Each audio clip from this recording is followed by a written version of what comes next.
আসসালামু আলাইকুম। আমি doctor Syeda Huma Rahman, consultant obs and gynae department, ship international hospital. আজকে আমরা গর্ভাবস্থায় ব্লাড প্রেশার বেড়ে যাওয়ার বিষয়ে, গর্ভবতী মা এবং অনাগত শিশুর কী ধরনের সমস্যা হতে পারে সে বিষয়ে আলাপ করব। গর্ভাবস্থায় উচ্চ রক্তচাপজনিত সমস্যা একটি জটিল সমস্যা। গর্ভাবস্থায় উচ্চ রক্তচাপ আমরা কখন বলে থাকি? সাধারণত মায়ের রক্তচাপ যদি 140 এবং নিচেরটা 90 এর উপরে চলে যায় তাহলে আমরা সেই ক্ষেত্রে গর্ভাবস্থায় উচ্চ রক্তচাপ বলে থাকি। সাধারণত গর্ভাবস্থার পূর্ববর্তী অবস্থায় কোনো মায়ের রক্তচাপ বেশি থাকতে পারে এবং গর্ভধারণ করার পরেও রক্তচাপ বাড়তে পারে। উচ্চ রক্তচাপ গর্ভবতী মা এবং অনাগত শিশু দুজনের জন্যই হুমকি স্বরূপ। সাধারণত গর্ভবতী মায়ের গর্ভাবস্থায় বিভিন্ন ধরনের সমস্যা হতে পারে উচ্চ রক্তচাপজনিত। সেগুলোর মধ্যে মায়ের সারা শরীরে পানি চলে আসতে পারে, প্রস্রাবের মাত্রা কমে যেতে পারে, মায়ের খিঁচুনি হতে পারে এবং অন্যান্য সমস্যা তৈরি হওয়ার জন্য দায়ী থাকে। অনেক সময় দেখা যায় উচ্চ রক্তচাপজনিত গর্ভবতী মায়েদের ডায়াবেটিস হওয়ার রিস্ক বেড়ে যায় এবং মায়েদের বিভিন্ন ধরনের গর্ভাবস্থার সমস্যাও বেড়ে যায়। সাধারণত দেখা যায় যে এ ধরনের কন্ডিশনে উচ্চ রক্তচাপজনিত কারণে মায়েদের সময়ের আগে ব্যথা উঠে যেতে পারে এবং রক্তও ভেঙে যেতে পারে, অথবা গর্ভফুল তার নির্ধারিত জায়গা থেকে সরে গিয়ে ব্লিডিং হতে পারে। এবং বাচ্চার ক্ষেত্রেও বিভিন্ন ধরনের জটিলতা দেখা যেতে পারে। দেখা যায় উচ্চ রক্তচাপজনিত গর্ভবতী মায়েদের বাচ্চাদের ওজন তার গর্ভকালীন সময়ের তুলনায় সাধারণত কম হয় এবং এই বাচ্চাগুলো সময়ের আগে ডেলিভারি হয়ে যাওয়ার একটা হুমকি থেকে থাকে এবং এই ধরনের মায়েদের সময়ের আগে পানি ভেঙে যায় এবং এই বাচ্চাগুলো শ্বাসকষ্ট নিয়েও জন্মাতে পারে, যেহেতু মায়ের শরীরে রক্তচাপ বেশি থাকার কারণে বাচ্চারা গর্ভাবস্থায় অক্সিজেনের পরিমাণ কম পেতে থাকে। এ ধরনের মায়েদের আমরা গর্ভকালীন যে নিয়মিত চেকআপ, সেই চেকআপগুলোকে খুবই ঘন ঘন নিতে বলা হয়ে থাকে। সাধারণত প্রথম 7 মাসের পর্যন্ত তারা প্রতি মাসে মাসে ডক্টরের শরণাপন্ন হবে এবং 7 মাসের পর থেকে 2 সপ্তাহ অন্তর অন্তর ডক্টরের শরণাপন্ন হওয়া উচিত।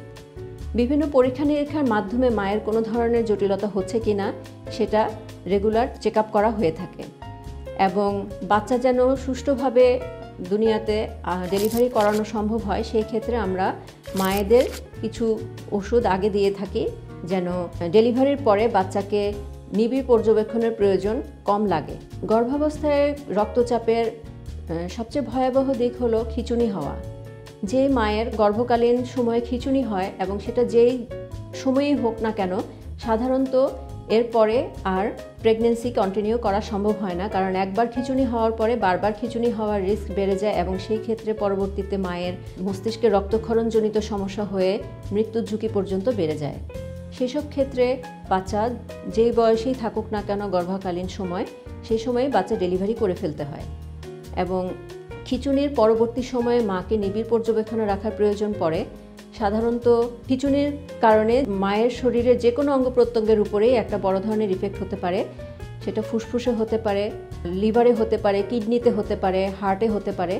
যে কোনো ধরনের সমস্যা সমাধানের জন্য একটি বড় হাসপাতালে তার চিকিৎসা নেওয়া অবশ্যই জরুরি এবং যেখানে নিবিড় পর্যবেক্ষণের সকল ধরনের সুযোগ সুবিধা থাকবে সে ধরনের হাসপাতালে এ ধরনের মাকে চিকিৎসা নিতে হয়।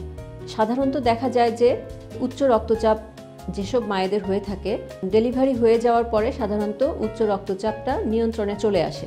তারপরও গর্ভ পরবর্তী 2 মাস সময় পর্যন্ত মায়ের জীবন হুমকির মধ্যে থাকে এবং এই 2 মাসের মধ্যে যে কোনো সময়ে মায়ের খিঁচুনি হওয়ার সম্ভাবনা থাকে। এ কারণে গর্ভ পরবর্তী সময়েও মাকে ডক্টরের শরণাপন্ন হওয়াটা খুবই জরুরি এবং সাধারণত আমরা উচ্চ রক্তচাপজনিত যে ধরনের ওষুধপত্র মাকে দিয়ে রাখা হয় সেগুলো মাধ্যমে মায়ের উচ্চ রক্তচাপ নিয়ন্ত্রণের মাধ্যমে এবং মায়ের গর্ভ পরবর্তী সময়ে পরিবারের সদস্যদেরকেও মায়ের জন্য যথেষ্ট যত্নশীল হতে হবে যেন মা সুস্থভাবে তার বাচ্চা লালন পালন করার জন্য সুস্থ থাকেন।